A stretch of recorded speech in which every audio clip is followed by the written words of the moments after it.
Hi, this is Pat Moorhead, and we are back for an incredible episode 170 of the 6-5 podcast. Dan, it is hard to believe 170. And I think there might even been a few more, but this is super exciting. Good to see you, buddy. It's 170 of our weekly pod. That doesn't count for the 1,000 of our on the roads, in the booth, 6-5 Summit. By the way, do we have a 6-5 Summit coming up or something? I heard a rumor that we have a 6-5 Summit. I heard something like that, and I'm hearing that there's going to be 60 speakers from 40 companies, 20, 25 CEOs. I can't even keep track. But no, we're really happy. The support has been incredible. We really appreciate our sponsors. We really appreciate all of our viewers, and we're going to be rocking literally June 6th, next Monday. We're going to be freaking rocking it. We're lighting this candle. 3 days of action across all the way from chips to SaaS and everything in between. And here's the great part. It's free, ad-free, I think, if you've got the right connections to YouTube. But just sign up. Check it out. Anyway, super excited today. Dan, what is today? It's freaking EarningsPalooza. We are doing, forget the 6-5. We're going to be doing the 8-3 or the 8-4. All right. Well, we're not going to do that. We never do shorter, but we are going to, I think we do have a stop in 53 minutes. So we have 8 topics, 53 minutes. How much that gives us? About 6 actual minutes per topic. Yeah. But I've never seen us do anything faster. For whatever reason, I don't know if it's part of being an analyst, and I'm doing it right now. The need to drone on to hear ourselves talk when we could just keep things progressing. I'm just filling the space, buddy. Filling the space. I know. Let's dive in. Let's freaking dive in. We're talking Salesforce, HPE, MongoDB, HP Inc., Pure Storage, Broadcom, Cisco, Dell Technologies earnings. One fell swoop. We are going to start with Salesforce's Q1 earnings. Dan, what is going on at the Force?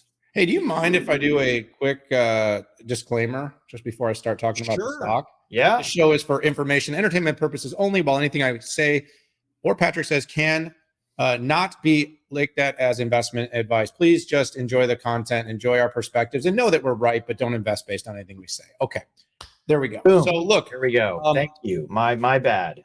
I guess there's the question of, did they beat or did they not beat? I think on the lowered guidance, it was a good quarter for Salesforce. But of course, the market was pouting a little bit because it was the slowest growth that the company had, I think, on record, I think is the actual data point here.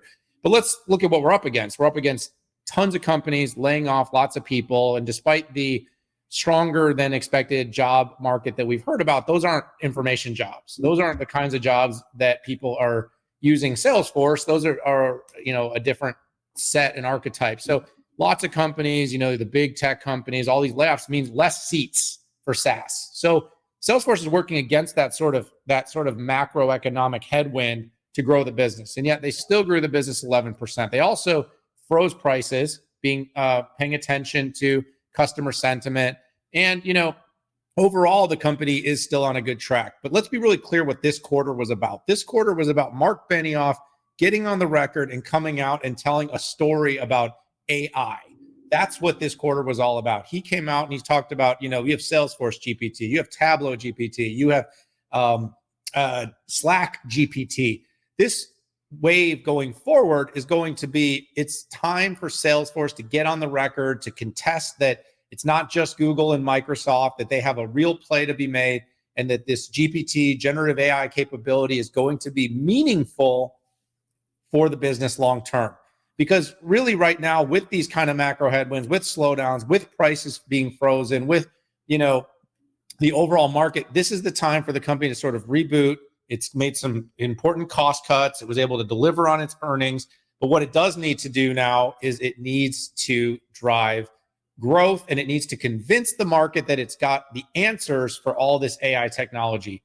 Pat, look, I think we have to consider how businesses are going to run. Salesforce is the most pervasive CRM platform on the planet. It is, in terms of the broader Slack integration, I've been saying for a long time, there's some room to grow. They've not done a good enough job of making Slack the sort of front end business, digital headquarters that has been promised. I think that's a big opportunity for low code, no code, for optimization and workflow, for better business decision making and data visibility. And I think, of course, Tableau can help that. But the GPT thing, the fact that we're going to move from complex, multi-screen querying, lots of custom design, to being able to ping a prompt to be able to get data out of the system is what Mark Benioff was indicating in his earnings post earnings call, the earnings call, and that was what I got most excited about. So my take is it's the AI story now. This has been the quarter of AI. The growth is slowed. They need to turn that back up, but AI is going to be the accelerator for this. And that's so not too much on the numbers, Pat, because it was kind of business as usual. But the slower growth concerned people, but AI was the story. Yeah, good breakdown. People kind of forget they beat on the top and they beat on the bottom, right? Good, very good profitability, which I think is a good testament to some of the transformation that Benioff is putting in place. And by the way, cleaning house of many of its senior executives, or maybe the other way to look at it is they just didn't want to hang out and be part of this transition. There is definitely a sediment, and Dan, I brought this up years ago, right? We kind of got used to 20% growth in and out every quarter. We're down to single digit, maybe 10% right now, and investors are wondering if it's a growth play, right? You dip below that 20% day in, day out, and that's the issue. Now, they had 10% growth. I think it's too early, though, to call whether it is the economy, just the economy, or being self-inflicted either. Some of the biggest areas of decline, I mean, Q1 of 23, Slack, this platform and other, 58% growth, right? It was 12% growth this quarter. A year ago in the Americas, 21% growth. In this quarter, 10%. I mean, those are absolutely dramatic slowdowns. One of the things that I appreciated you adding is if you look who's being laid off now. Do you know who they are? They're marketing people and salespeople. Okay. Now I know that the days of Salesforce being a CRM company, even though it's their ticker, they've grown a lot outside of that, right? With MuleSoft, with Tableau, and Slack and others. But some of their core users basically got laid off. Now I don't know if those were decision makers or not, but the consumption and the sales have essentially been cut in half. And if I look at the comparison in growth, like I showed out, I think it's pretty staggering. I think what the street wants to see is they want to see numbers based on the AI talk. I am very impressed with what Salesforce has rolled out throughout. I mean, adding GPT to basically everything. Everything's not GA yet, but some of it is.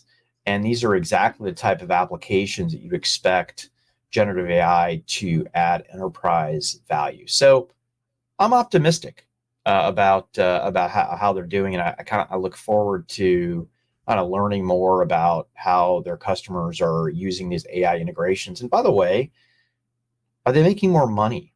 Are they taking market share? Right? It's one thing, and we've got a couple stories here of companies who talked AI and their stocks just were flat, right? Because they couldn't show growth, EPS, prices, things like that. So Pat, and I know we got to keep moving, but the demarcation between winners and losers on AI have been the companies that have been able to discern the value of the content versus just needing to add AI as a, hey, this is something we're going to put in our current product for the same price. Like, yeah, So anyways, that's what I'm not sure about is, does Salesforce charge more?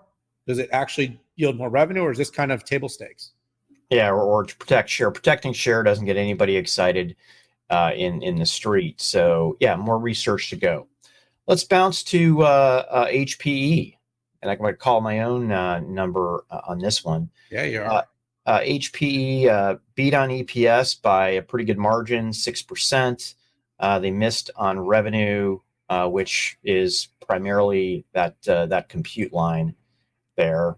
Stock took a little bit of a tumble, but is slowly moving back. So I want to put a focus on two things. First of all, Intelligent Edge, 50% year-on-year growth, 56% in constant currency. That is insane.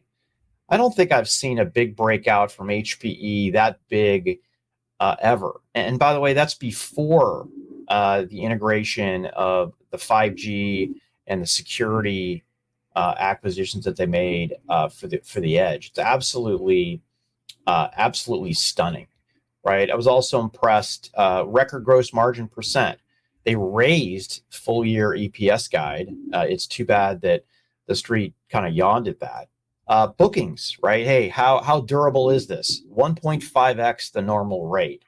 And you remember, right, when they were having a hard time getting supply, that was 2x the normal rate of bookings were. HPE GreenLake hit a big milestone, $10 billion, and for this quarter, $1 billion of ARR.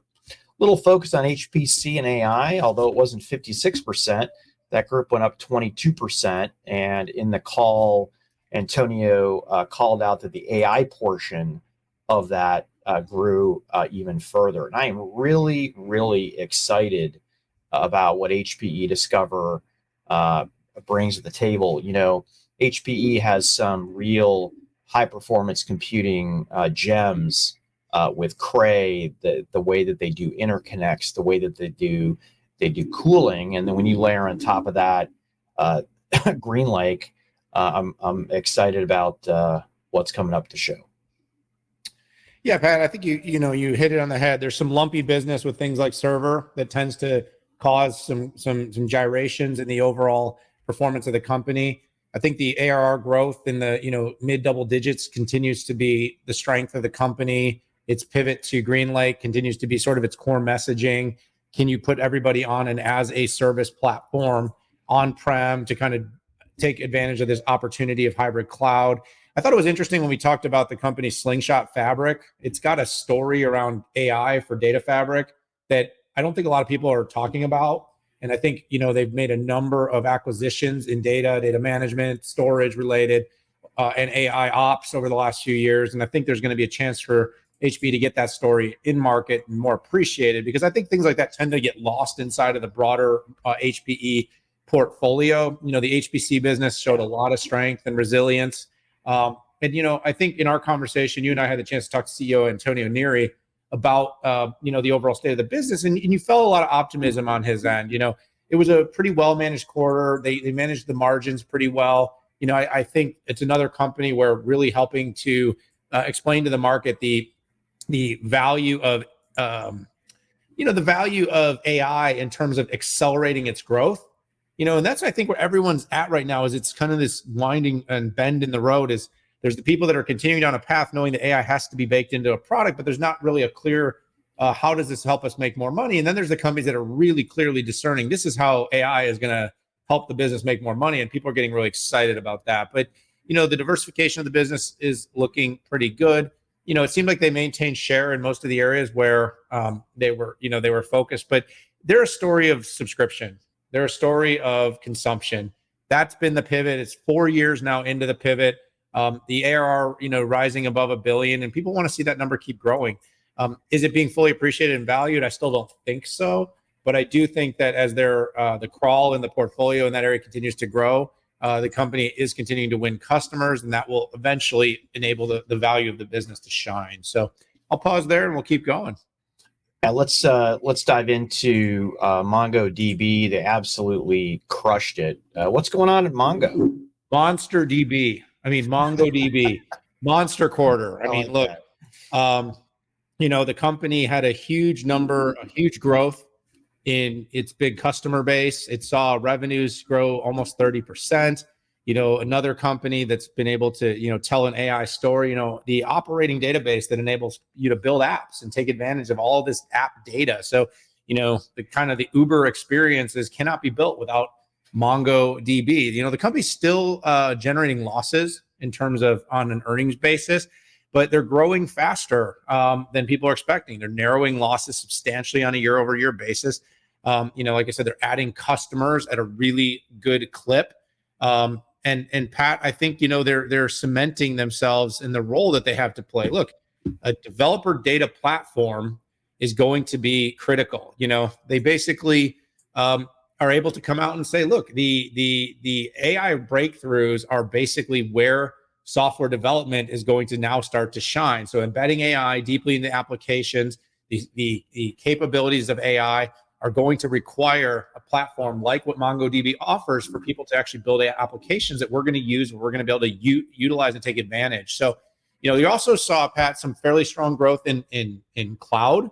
The Atlas business, which is the cloud business, is now 40% up year on year, now 65% of revenue. So it's creating a pretty strong overall part of the revenue base, which people want to see, right? Moving to the modern ARR, which is what everyone's focused on. And Pat, listen, 43,100 customers now paying MongoDB. So these are good numbers. You saw the good growth, narrowing losses, a strong AI story. They're in the middle of the right opportunity at the right time. And I think the street's rewarding them, but this is just continued good behavior. This isn't some breakthrough. This is, between you and me, what I expected.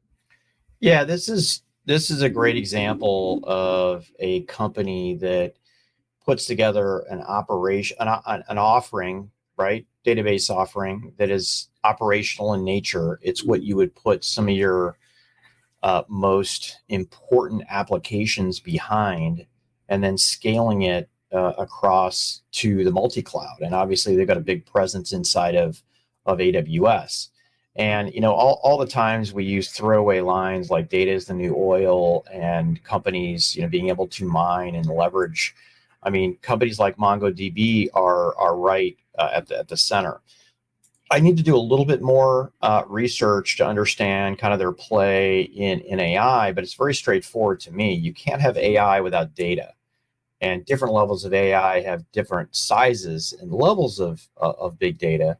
But literally, whenever you have AI, whether it's ML, DL, generative AI, or analytics-based AI, you have to have a solid place you have to have a solid data platform. And that's exactly where Mongo sits, is having a very strong developer data platform that, is really going out to developers, right? To go out there, create, transform, disrupt industries out there. So, and Mongo's got a lot of customers. I mean, 40,000 customers across 100 different countries. And the platform has been downloaded 365 million times. So just an incredible amount of scale. All right, let's pop into HP Inc.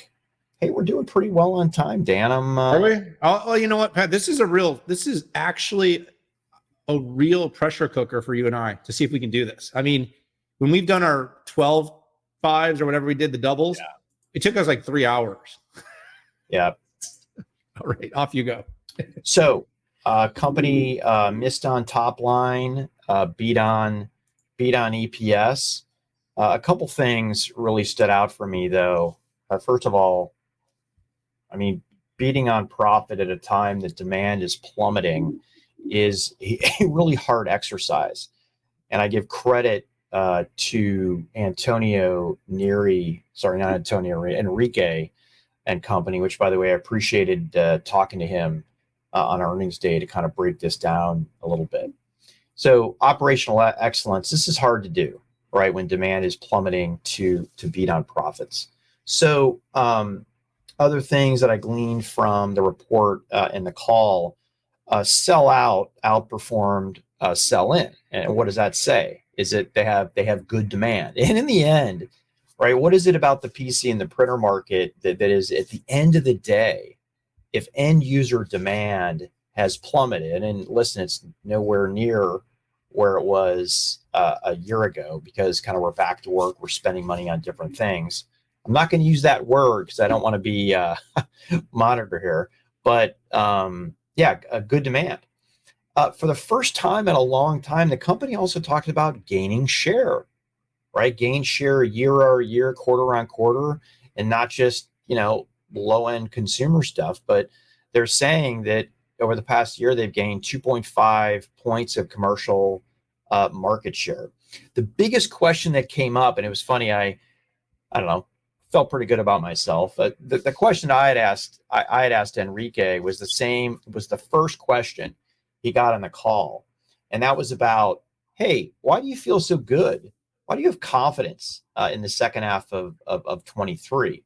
And it was kind of, it's very basic, right? Channel reductions are to the point where you just don't have a lot of channel, slightly elevated, but they're burning it off. And second half in the PC market since the dawn of time has always been bigger in the second half than the first half. So I don't feel like Antonio is necessarily saying that he was going to beat these expectations, even though he did raise a guidance or there was something phenomenal in the market. I think he was saying, yeah, second half is going to look better than the first half. And right, you have in the second half, you have back to school, you have holiday around the globe. And typically the second half is always 60 to 70% of the entire year. So go. Yeah, just didn't know I was waiting for you to go, so I knew that was all me. All right, so listen, the overall state of the PC will continue to be a huge weight on HPE, and they have diversified the business more, especially with some of the hybrid work, the Poly acquisition. And I do think there is a fairly significant on-device AI wave that will create another buying cycle for PCs, but I do think we're still probably a few quarters out. That killer app is not as well understood yet as, for instance, ChatGPT. And we just don't know exactly what that on-device thing will be, but we all seem to have a sense that that's going to happen. I think it's about managing business. One of the more encouraging things was seeing inventory levels come back under control, which gave an indication that we're going to start to see a possibility for a bottoming and a growth. And of course, those are things that the market, tends to have to look at. Is, a lot of this has been kind of spreadsheet driven, Pat. It's been the math of, where does things sit in the spreadsheet? Are they burning through inventory? We've seen last few quarters when we've talked about like Qualcomm, it's been, the inventory burn off didn't happen as much as they thought. Another quarter here, we're going to wait one more quarter to see if it happened. They also guided up a little bit. So they actually had a slightly more encouraging guide, which, again, means, are we kind of at a bit of a turning point? And I think, again, I don't think we're out of any weeds yet. There's still so many macro factors that we aren't weighing in. But I do think that that's encouraging because, again, you can always run your business better. And so, it seems that they're continuing to improve how they run their business. They had a lot of early on kind of issues with supply chain, but seemingly have gotten that under control as supply chains have eased. And hopefully longer term, that means good things for the company. So, that's probably about it for me. Again, kind of biz as usual, given the macro circumstances, Pat. Good stuff, man. Hey, let's jump into something very different from PCs and printers and workforce stuff, and that is Pure Storage. I mean, Pure Storage frickin', nailed it. Their stock was up just gigantic. It was up, 15-20%.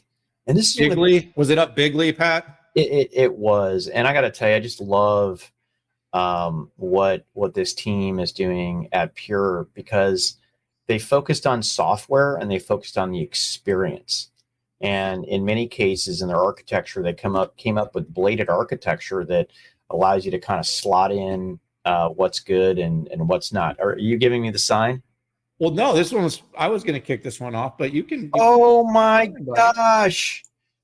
It's all good. It's all good. Look, I'll jump in and we'll kick it back to you. But, we're just off on the math. It's an 8.5, so Sorry. whatever. But the bottom line, Pat, is you hit it on the head. Share my sentiment. Look, revenue actually slowed. But again, against the guide, the company did extremely well. Huge beat on the bottom line expectation. Solidly hit the revenue target, Pat. But 30%, almost 30% growth on ARR. Their net promoter score, which is something they've focused on for a long time, is their customers love working with Pure Storage. 81.4. Yeah. It's like distantly farther. Like iPhone or something. They are a customer obsessed culture, and that's really yielding them a lot of value. And Pat, every quarter they continue to knock off pieces of the Fortune 500. So over the last, they went from 49% 2 quarters ago to 54% last quarter to 58%. So, over the next 5 or 6 quarters, this company could very realistically have 75% of the Fortune 500 using Pure Storage. So, that's been a big, talking point for them. They're doing it right. They're making the move to the cloud. They're playing in the multi-cloud era with what they're doing world with containers and Portworx. But this is a company, like I said, that's really just been hyper-focused on happy customers.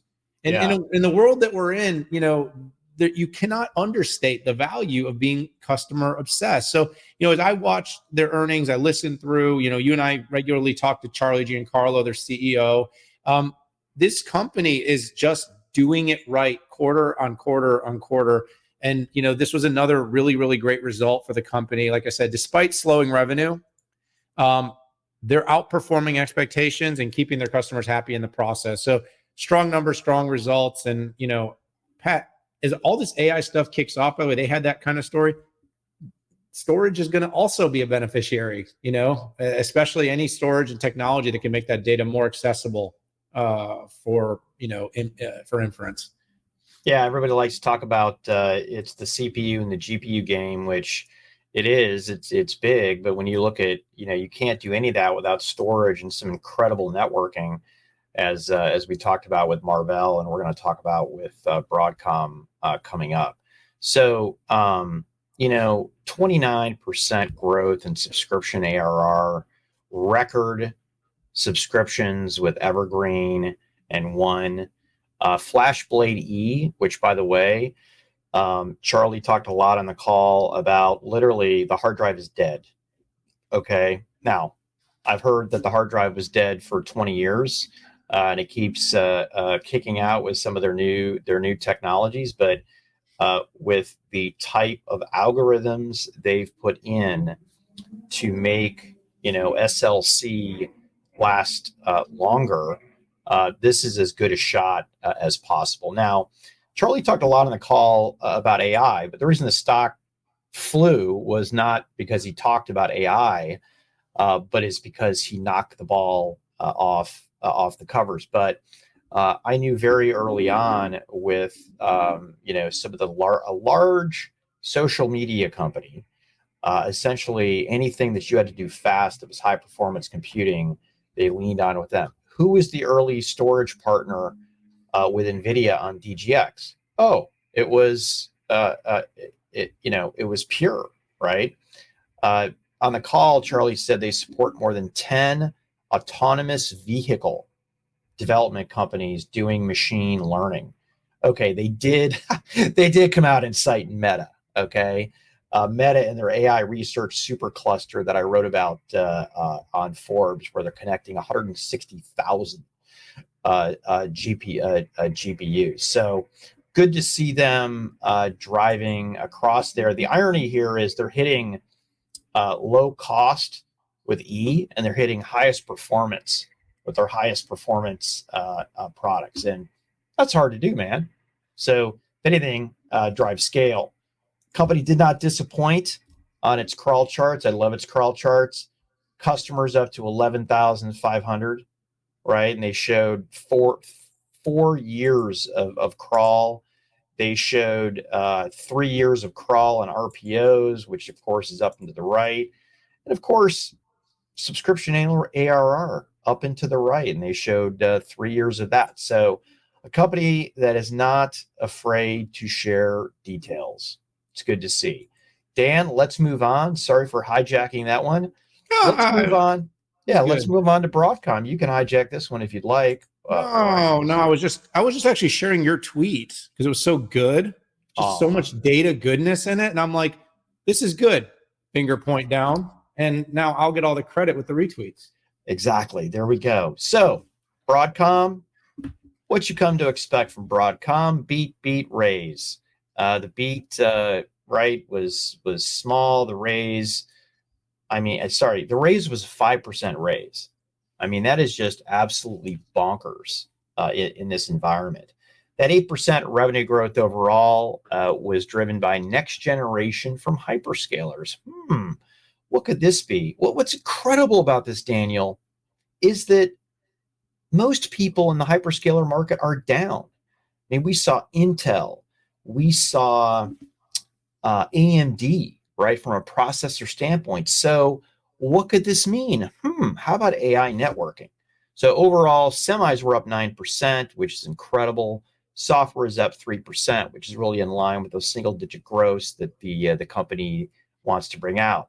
But here was the thing. I mean, you have to talk about AI now on your call. And net, what they said is, hey, in 2022, 10% of our revenue was related to AI. And they said that by 2024, 25% will be related to AI. I think the market got a little confused, or Broadcom wasn't clear enough on whether that was incremental business. So it kind of just yawned it off, right?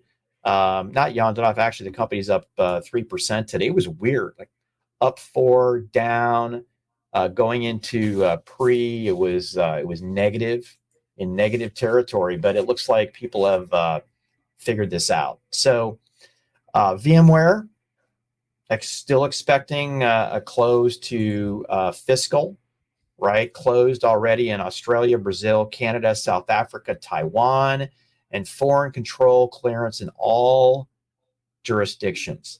This baby is going through. VMware is going through. That's all I wanted to really talk about. I mean, you and I, in case anybody missed it, we were in San Jose last week, Santa Clara. We had a chance to sit down with Hock Tan. And you know what? I'll just leave it to your imagination that there will be a conversation next week where you'll get the skinny and you'll get the updates on what's going on there. But Pat, you know, it's kind of like that rap song, All I Do Is Win. That seems to be kind of like his MO. I'm not even saying this cynically. Look, you can argue with his methods. You can argue with the way they buy things and how they then manage customers. We can talk and we can have that debate. But talk about well run. So when you look at earnings, talk about well run. Well run means you have a good pulse on the business. You manage to the street. You continuously beat. You raise. You return value to shareholder. And that is what he does every single quarter. But Pat, what a moment. I mean, look, there's going to be some types of concessions. I can't say exactly what they are. You know, the way Broadcom software and hardware are maybe split, or they're going to run as two different businesses or divisions. There's something's going to happen. I don't know exactly what it'll look like, but what I can tell you is this: is you just said it probably the best and most eloquent way possible. Bestie. The deal's going through. It's going through. Like, you know, write your complaints, tweet about it. And here's the thing, Pat. I'm gonna make a prediction that some people probably won't agree with. The business will grow faster now. The business, VMware, will grow substantially faster and return more value to shareholders than it's been able to return running the way it's been running over the last several years. That will not take very long. He will go in. He will figure out how to optimize it. And I think the market will be surprised that just like CA has been a very, very strong run business and generated a lot more value than it was independently, we're going to see the same from VMware. Good stuff, Dan. Let's dive into Cisco now. They announced a couple weeks back, and I'm glad that they're part of Earningspalooza. Yeah, buddy. Listen, I had to go back and review. There's been so many earnings since their earnings, but look, the company it delivered record revenue. It delivered on the high end of earnings, actually above. They at $1 a share. They generated tons of cash flow this quarter. They were up 43% at $5.2 billion and returned almost $3 billion to shareholders. So another very well-run company.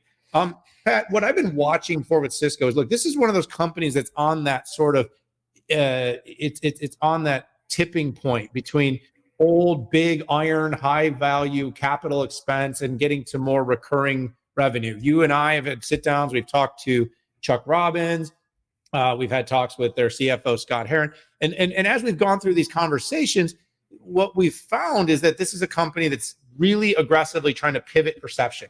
It used to be about selling switches and maintenance contracts. That was the business. Now it's more software, it's more recurring revenue, it's observability, it's collaboration, it's security. So it's in a lot of businesses. And of course, it's in networking. And networking right now is going to be red hot. You're seeing all the impetus on Ethernet networking for AI. And Cisco should have a story to tell here. They've partnered closely with a number of the semiconductor companies we've talked about. And, obviously they're building more and more high capacity switching and networking capabilities to handle the traffic of the future. What do they always call it, Pat? Internet of the future? That was the Cisco thing. Yeah. That is actually a breakout in their P&L. Internet for the future. No joke. And it's up 5%. But where did their growth come from, Pat? Well, their growth this quarter came from secure, agile networks, 30%. Big growth in that category. But the other thing that I've been tracking close, and I think you have too, has been software growth, subscription growth. 18% software growth, 17% software subscription growth, 11% subscription revenue growth. And their RPO is up too. Not bigly, but their RPO was up in the quarter.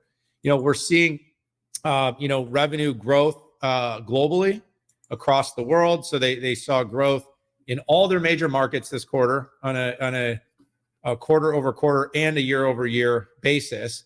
The one area that's been kind of just hard to figure out is how they're going to manage through the collaboration consolidation with remote work. They've got WebEx. That business, Pat, shrunk 13%. That was probably the one slightly black mark, given the fact that we're going back to this hybrid work, but they've got the hardware, they've got the software, they've got the platform. They just haven't been able to seemingly capitalize on it as much as in other areas, Pat. But overall, I'm focused on the subscription revenue and I'm focused on the recurring revenue for this business. They seem to be able to make those pivots. The only other thing I say, Pat, is the order book was down. And that was the other thing that kind of, I think it was down about 20%, a little over 20%. And that's another area that, of course, people are going to be watching as the RPO was up, but the order book was down. Does that mean that we have slower quarters ahead, Pat? And, I think the guide was pretty conservative, but they did raise it. So, despite the order book being down, I think the company still feels it's got strong RPO, enough backlog, and enough success in the areas that it's competing to win long term. So that's my quick take on Cisco. I had to take a little jog because it was like, 2 weeks ago now, down memory lane. But it's good that I'm young and the brain still triggers on a Friday morning. That's right. You're not stuck like me with the crystallized knowledge. So cobwebs and something like that. So no, listen, I mean, beat, raise, right? And the company is being rewarded, in the stock market. And one thing I really love that Chuck does is he has a very strategic point of view, right? I mean, how does he start it off? I mean, third paragraph, right? Or, third paragraph on the call, he goes through long-term growth. And I freaking love that, because in the end, it is about long-term growth. And if you're focused on that as a company, you may sometimes get into hot water with investors who are more short-term focused, but your customers love you for it. Chuck talked about, again, the continuing drumbeat of subscriptions and recurring revenue. $32 billion in RPOs, and RPOs are shorthand for services and anything as a service that you sell. Also talked about security as an opportunity. And Dan, you and I have talked many times that the security market has really shifted from a best of breed at all costs to simplifying it. And not that those best of breed offerings aren't best in breed. But if you're an enterprise and you're stitching together 10 of these so-called best in breed pieces, what you find is you're 2 or 3 revs behind and you were no more secure. And the chore of stitching it all together can sometimes make you insecure. Cisco Security Cloud is interesting. I call it fabrics. They call it a cloud. Essentially, looking at the hybrid multi-cloud, and whether it's at AWS, on-prem with Cisco, having a common thread for security, common fabric for security and networking. I just freaking love. And then finally, generative AI and the cloud, right? We talked about chip providers like Cisco and Marvell and Broadcom taking advantage and having to move the data, moving it between clusters, moving it between racks, moving it between data centers. This is, everything goes through that Cisco switch at the end of the day. So more data going in, companies are going to have to up their capabilities, and I think Cisco wins. I'm looking forward to a drill down at Cisco Live. I'm going to be there Monday, Tuesday, and Wednesday. Looking forward to it. Yeah, you'll have to tell me how that is. I'm sad to say, but I'll be up at Google's executive forum, and I'll be actually recording. There's a little magic in the 6.5, Pat, but we are down to the wire. How many did you record this week? I think it was like 20. I recorded like 20 this week.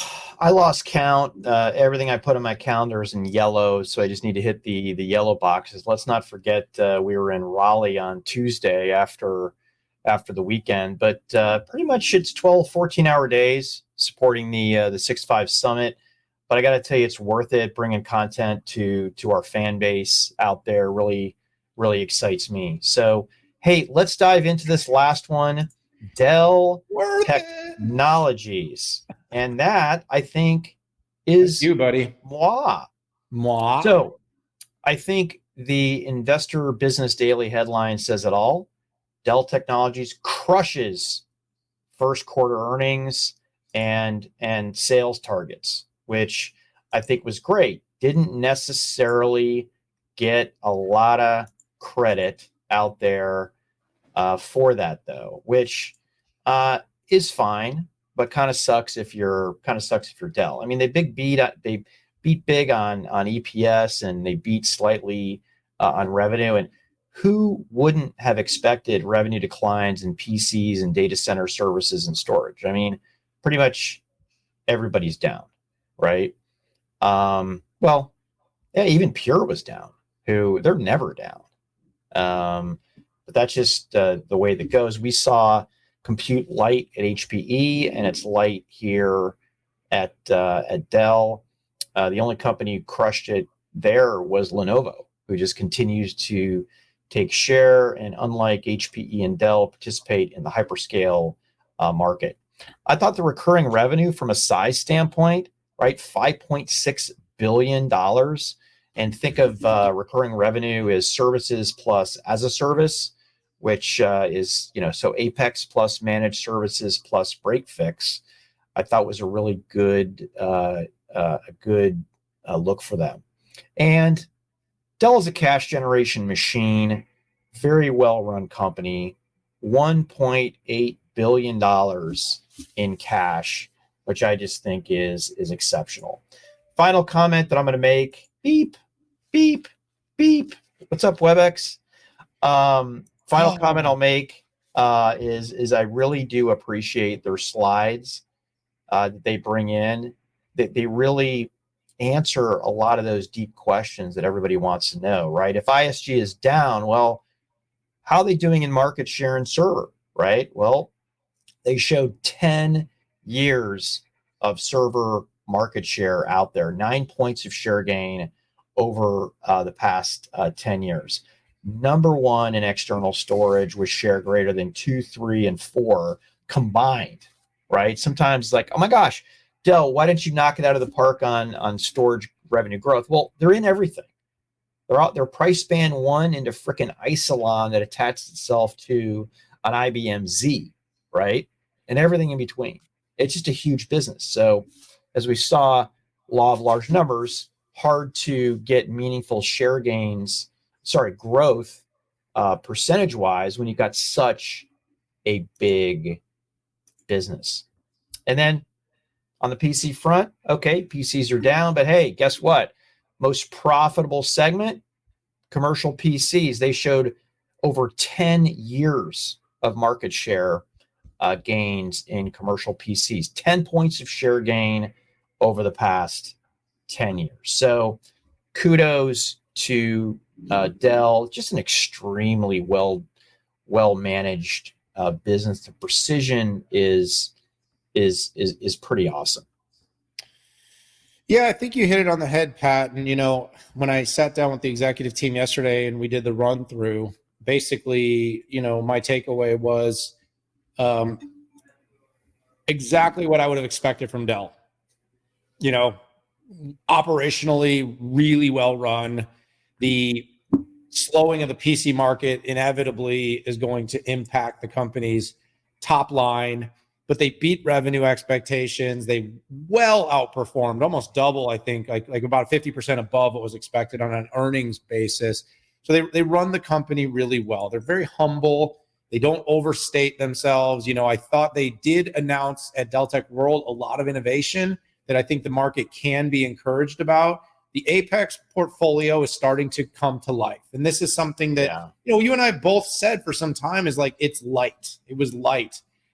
So what they've been able to announce, over the last weeks, adding compute, adding AI with Project Helix, Fort Zero on security, some of the native edge capabilities that were announced. They did add a really nice set of portfolio that's going to start to provide more opportunity to grow that. I mean, look, this is a company that has billions of dollars of revenue, but it's treated like a commodity company. I mean, Pat, I think there's like a negative $20 billion valuation on VMware. I mean, the company did $102 billion in revenue last year and got a $37 billion value. Just work with me there, And it's not only does it do that, but it makes money, it returns to shareholders. It is the ultimate value play. Now, the question is, again, with things like AI, can they convince the market that they're a picks and shovels company that's going to be critical to the global deployment? And the big thing they're going to have to prove is that it's not about the hyperscalers only. Because right now the perception is AI is all about the hyperscaler. So the question is, do you think in regulated industries that data centers, AI data centers are going to get built out? Do you think that edge underneath the telco, clouds are going to have AI data centers? Do you think, there's going to be options for smaller companies to build out technology around AI? That's just a for instance, because I think the market's kind of looking at it as it's a bit of a zero-sum game, and it's not. And so, I think that's a big opportunity. Of course, they've made the right partnerships. They've announced their partnership with NVIDIA. They've got access to all the different silicon, and then, of course, they have a massive PC portfolio that will benefit from the next wave of PC purchasing.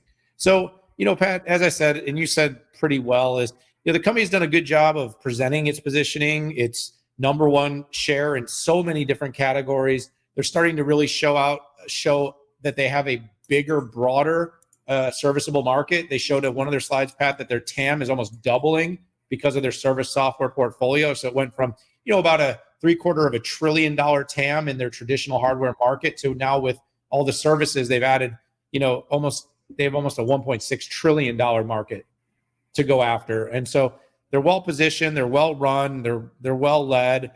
There's a lot to like here. It's not always the most exciting. But you know what, Pat, there's something about stability, well-run companies that put off cash, that have great customer bases and global presence, and that's really what Dell is. Good analysis there, Dan, and I think we did it. I'm just completely amazed. Somehow we cranked out 8 topics in 49 minutes, which might be an all-time record for us. I mean, we covered Salesforce, HPE, MongoDB, HP Pure, Broadcom, Cisco, and Dell, and I think the content was good.